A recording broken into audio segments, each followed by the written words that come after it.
बचपन में माँ बाप स्कूल के लिए जब पेंसिल दिया करते थे तो वो चाकू के साथ काटकर पेंसिल के टुकड़े करते थे और अपने बच्चों में बांटते थे। घर के सामने सरकारी कॉलेज था जहाँ पर छुट्टी हो जाने के बाद ये बच्चा क्लासेस में जाकर ढूंढता था कि किसी स्टूडेंट का पेन या पेंसिल छूट गई हो तो शायद उसे मिल जाए और उसे अपने पेरेंट्स से पेंसिल की डिमांड न करनी पड़े। किसी की कॉपी हाथ लगे तो अलग अलग कॉपीज के बचे हुए पेजेस को फाड़कर उसे धागे के साथ सिलकर अपने स्कूल के लिए कॉपी का बंदोबस्त करते थे।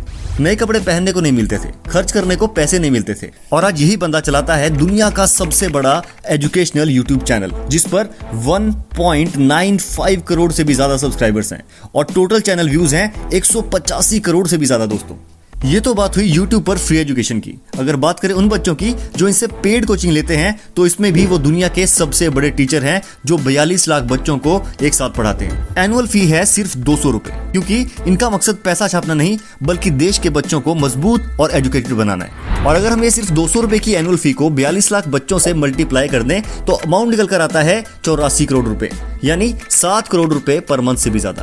दोस्तों, ये जबरदस्त बंदा और कोई नहीं बल्कि पटना वाले खान सर है। शायद ही कोई ऐसा इंडियन होगा जो इन्हें ना जानता हो। करोड़ों लोगों के लिए ये एक नाम नहीं बल्कि एक जज्बात है। पर इतनी गरीबी से निकलकर यहाँ तक कैसे पहुंचे, क्या है इनका पूरा नाम, कहां से आते हैं और क्यों है इतने ज्यादा फेमस, जानेंगे इस वीडियो में। खान सर का जन्म उत्तर प्रदेश के गोरखपुर में हुआ था, लेकिन अब ये पटना बिहार में रहते हैं।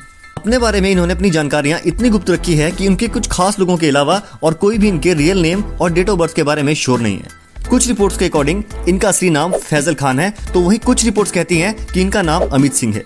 कुछ रिपोर्ट्स कहती हैं कि इनका जन्म दिसंबर 1992 में हुआ था, तो कुछ रिपोर्ट्स के अकॉर्डिंग इनका जन्म दिसंबर 1993 में हुआ था। ये एक बहुत ही एवरेज से परिवार से बिलोंग करते थे, जहाँ पर घर में मिलने वाली बेसिक सुविधाएं भी बड़ी मुशक्कत से अरेंज हो पाती थी। बचपन में इन्होंने ठान लिया था कि ये बड़े होकर एक फौजी बनेंगे और 9th क्लास में एडमिशन के लिए इन्होंने सैनिक स्कूल में एंट्रेंस का एग्जाम भी दिया था, लेकिन वहाँ पर इनकी सिलेक्शन नहीं हो पाई थी। ये निराश नहीं हुए और इन्होंने डिसाइड कर लिया कि पहले अपनी स्कूलिंग खत्म कर लेता हूँ, उसके बाद आर्मी का एंट्रेंस एग्जाम क्रैक करके सीधा फौज में भर्ती हो जाऊंगा। अपना इंटर कंप्लीट करने के बाद इन्होंने NDA का एग्जाम दिया। रिटर्न एग्जाम काफी बढ़िया गया, लेकिन जब बात आई मेडिकल जांच की तो इनकी दोनों आर्म सीधी नहीं होने की वजह से इन्हें मेडिकली अनफिट बताया गया और इनका सिलेक्शन नहीं हुआ। ये वो वक्त था जब पहली बार इन्हें बहुत निराशा हुई, क्योंकि इनकी जिंदगी का इकलौता सपना इनके हाथ से हमेशा के लिए छूट चुका था। घर के हालात भी बड़े खराब थे और इतने पैसे भी नहीं थे कि किसी अच्छे प्राइवेट कॉलेज से ग्रेजुएशन कर लें। इसलिए इन्होंने गोरखपुर के एक सरकारी कॉलेज से अपनी BA कंप्लीट की। BA करने के बाद इनके दोस्त हेमंत ने इन्हें पटना के कोचिंग इंस्टीट्यूट के साथ इंट्रोड्यूस करवाया, जहां के ओनर ने इनकी नॉलेज से इंप्रेस होकर इन्हें एज अ ट्यूटर हायर कर लिया। सैलरी बहुत ही कम थी, but Khan sir was happy कि एटलीस्ट कुछ काम तो मिला। उन्हें बच्चों को पढ़ाने में बहुत मजा आने लगा और वो उन्हें पढ़ाने में पूरी जान झोंकने लगे। बच्चे उनके कोचिंग से बहुत ज्यादा खुश थे और वो अपने दोस्तों को भी कोचिंग इंस्टीट्यूट में लाने लगे। इंस्टीट्यूट का मालिक बहुत खुश था, पर उसका मकसद सिर्फ पैसा बनाना था, लेकिन खान सर का गोल था बच्चों को अच्छी कोचिंग देना। इसी बात पे उनकी आपस में नोक झोंक हो गई और खान सर को इंस्टीट्यूट छोड़ना पड़ गया। इसके बाद उन्होंने 1-2 और कोचिंग इंस्टीट्यूट्स में पढ़ाया, लेकिन वहां भी हाल सेम ही था। सभी कोचिंग इंस्टीट्यूट्स का फोकस बच्चों को पढ़ाने में कम और मोटी फीस वसूलने पर ज्यादा था। खान सर ने फ्रस्ट्रेट होकर फाइनली खुद का एक छोटा सा इंस्टीट्यूट खोला, जिसके लिए उन्होंने लोकल इन्वेस्टर से मदद ली। खान सर की मार्केट वैल्यू देखकर इन्वेस्टर्स ने इंस्टीट्यूट में इन्वेस्ट तो कर दिया, पर कुछ ही महीनों में जब स्टूडेंट्स काफी सारे हो गए तो इन्वेस्टर्स को पैसा बनने लगा और उन्होंने खान सर को बाहर का रास्ता दिखा दिया। उस दिन वो इतने ज्यादा फ्रस्ट्रेट हो गए कि एक बार तो उन्हें लगा कि कहीं मैं खुद के साथ कुछ कर ही ना लूं। जेब में सिर्फ 40 रुपए थे और अपने होम टाउन आने का किराया था 90 रुपए। उस शाम वो काफी देर तक रोते रहे और बहुत सोचने पर भी उन्हें समझ नहीं आया कि अब वो करे तो क्या करे। अपने इमोशंस को कंट्रोल करके उन्होंने खुद से कहा कि मेरे पास घर तक जाने का किराया नहीं बचा। इसका मतलब है कि डेस्टिनी चाहती है कि मैं घर ना जाऊं और यहीं पर कुछ करके दिखाऊं।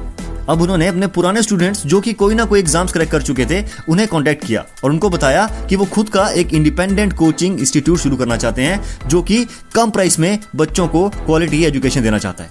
उनके पुराने स्टूडेंट्स ने बढ़ चढ़ कर उनकी हेल्प की और इस तरह खान सर ने खान GD रिसर्च सेंटर की शुरुआत की। खान सर की मार्केट रेपुटेशन ऐसी थी कि पहले ही दिन वहां पर बच्चों की भीड़ लग गई। हाल यहाँ तक आ गए कि सारी सीट्स भर जाने के बाद भी बच्चे खड़े होकर भी पढ़ने को तैयार थे। इसके बाद इन्होंने बच्चों के लिए एक लाइब्रेरी शुरू की और देखते ही देखते ये लाइब्रेरी पटना की सबसे बड़ी लाइब्रेरी बन गई। सब कुछ बढ़िया चलने लगा था कि एक दिन इनके इंस्टीट्यूट के ऊपर किसी ने बॉम्ब ब्लास्ट करवा दिए और ये ब्लास्ट किसने करवाए थे ये तो पता नहीं, लेकिन एजुकेशन के नाम पर पैसों का धंधा करने वालों में से ही कोई होगा जिसकी लेविशनेस खान सर की सिंपलिसिटी के सामने हार रही होगी। खान सर डरे नहीं और ना ही उनके स्टूडेंट्स। आप यकीन नहीं कर पाएंगे दोस्तों, लेकिन उस दिन सुबह ब्लास्ट हुआ था और उसी दिन शाम का पूरा बैच हाउसफुल था। इन बॉम्ब ब्लास्ट के बाद खान सर टूटने लगे थे लेकिन स्टूडेंट्स के साथ ने उन्हें बड़ा हौसला दिया और उन्होंने एक बार फिर से ऊपर उठने के लिए मेहनत स्टार्ट कर दी। एकेडमी में स्टूडेंट्स अब बढ़ने लगे थे और अब तो पहली बार लड़कियां भी उनकी एकेडमी को ज्वाइन करने लगी। सब कुछ एक बार फिर से बढ़िया चलने लगा। लग रहा था कि सब कुछ ठीक हो गया, लेकिन फिर आया 2019-20 और देश में एंटर किया कोरोना वायरस ने। सारे स्कूल्स, कॉलेजेस और इंस्टीट्यूट्स हो गए कंप्लीटली बंद और खान सर की एकेडमी भी पूरी तरह से बंद पड़ गई। सब कुछ ऑनलाइन होने लगा। सभी स्कूल्स, सभी कॉलेजेस और इंस्टीट्यूट्स अब ऑनलाइन पढ़ाई पर जोर देने लगे। लेकिन यहाँ पर भी एक ट्विस्ट था दोस्तों। खान सर ने खुद एक इंटरव्यू में बताया था कि उन्होंने इससे पहले लाइफ में कभी भी यूट्यूब, टेलीग्राम और फेसबुक वगैरह में से कुछ भी यूज नहीं किया था, पर उन्हें समझ आ गया था कि अगर आगे बढ़ना है यार और बच्चों को कंटिन्यूअस क्वालिटी और बजट एजुकेशन देनी है तो ये सब तो चलाना सीखना ही पड़ेगा। उन्होंने ये सब चलाना सीखा और अपने दोस्त की एक छोटी सी फोटोस्टेट की दुकान के अंदर खुद से एक लकड़ी का व्हाइट बोर्ड बनाया और तारों के साथ एक ट्यूब लाइट को लपेटकर कैमरा लगाकर उस पर ऑनलाइन पढ़ाना शुरू कर दिया। पर हर चीज को सीखने में टाइम तो लगता ही ना यार। कभी कैमरा एंगल गलत हो जाता था, कभी आवाज ठीक से नहीं आ रही होती थी, कभी वीडियो ब्लर हो जाता था और इसी तरह की कई सारी प्रॉब्लम्स आती जा रही थी। उनकी पढ़ाने की सारी एक्सेसरीज पटना में उनकी एकेडमी में थी और लॉकडाउन की वजह से खान सर खुद अपने होम टाउन यूपी में थे। दुकानें सारी बंद थी, आ जा कहीं सकते नहीं थे, पर उन्हें तो किसी भी हालत में बच्चों को पढ़ाना ही पढ़ाना था, जिसके लिए उनका वापस पटना जाना बहुत जरूरी था। तो खान सर ने एक ट्रक वाले से बात की जो कि कोविड एसेंशियल एक्सेसरीज को एक स्टेट से दूसरे स्टेट तक अपने ट्रक में लेकर जाया करता था। खान सर ने ट्रक वाले को सारी बात बताई और वो ट्रक वाला एक अच्छा इंसान निकला। उसने खान सर की हेल्प की और खान सर वापस पहुंच गए पटना। वहां पर अपने एक दोस्त मिश्रा जी की मदद से उन्होंने पूरा सेटअप तैयार किया और फिर ऑनलाइन पढ़ाना शुरू किया। अब वो वीडियो बनाकर यूट्यूब पर भी डालने लगे। इस वक्त देश भर के स्टूडेंट्स यूट्यूब पर पढ़ाई का कंटेंट ढूंढ रहे थे और उनके सामने खान सर के वीडियोस आने लगे। बच्चों ने वीडियोस देखे तो उन्हें वीडियोस काफी पसंद आए और वो इनके चैनल के साथ जुड़ने लगे। धीरे धीरे इनका चैनल बहुत तेजी के साथ ग्रो करने लगा और स्टूडेंट्स की डिमांड पे खान सर ने एक ऐप भी लॉन्च कर दिया जहां पर वो सिर्फ 200 रुपए में पूरे साल की कोचिंग देने लगे। इनका पढ़ाने का तरीका, ना के बराबर फीस, एक ऐसा रेवोल्यूशन लेकर आया कि देखते ही देखते खान सर का यूट्यूब चैनल सिर्फ इंडिया का ही नहीं बल्कि दुनिया का सबसे बड़ा एजुकेशनल यूट्यूब चैनल बन गया दोस्तों। और ये सब कुछ सिर्फ 2 से 2.5 साल के अंदर अंदर हुआ।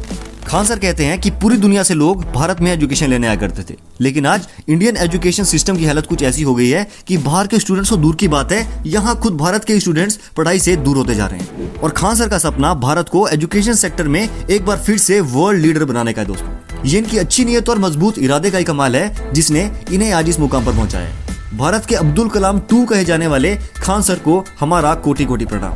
वीडियो अच्छा लगे तो लाइक एंड शेयर जरूर कीजिएगा और ऐसे ही वीडियोस के लिए चैनल को सब्सक्राइब करना ना भूलिएगा। जल्दी मिलेंगे दोस्तों एक और अच्छी वीडियो के साथ, तब तक के लिए शब्बा खैर।